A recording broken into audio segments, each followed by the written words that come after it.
There are wounds that doctors can't see. There are scars that time won't heal. There are heartbreaks only God can touch.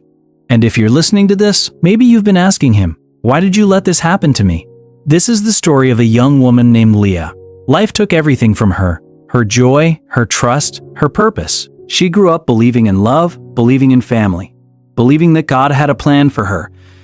But when her father abandoned the family, when her mother got sick and died, when the man she thought she'd marry walked away, she looked up to the heavens and whispered, God, why me?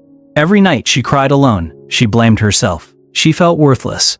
She felt broken beyond repair. There were mornings she didn't want to wake up. She wore her smile like a mask, but her soul was bleeding. People saw a strong woman, but behind closed doors, she was falling apart. She asked, God, if you really love me, then where are you?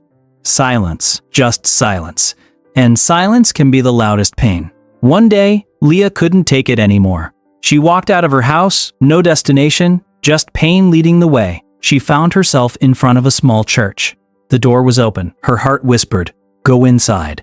The preacher was saying, the Lord is close to the brokenhearted. Psalm 34:18.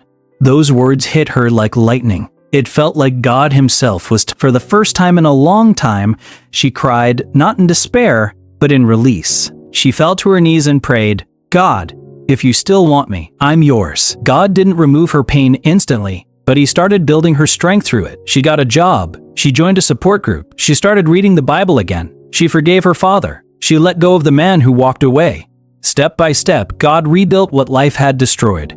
People who once pitied her, now admired her. People who once said she would never make it, now asked how she did it. Her laughter returned.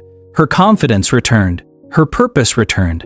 And she realized her broken pieces were the very things God used to create a stronger version of her. Years later, Leah stood on a stage, sharing her testimony to thousands. Her story became a lifeline for others drowning in silent pain. She was once the girl who begged God to take her pain away, but now she understood. Without the pain, she would have never found her calling. God didn't just heal her, he rebuilt her. He redeemed her. He restored her. For I know the plans I have for you, declares the Lord. Plans to prosper you and not to harm you. Plans to give you hope and a future. Jeremiah 29:11. Your story is not over.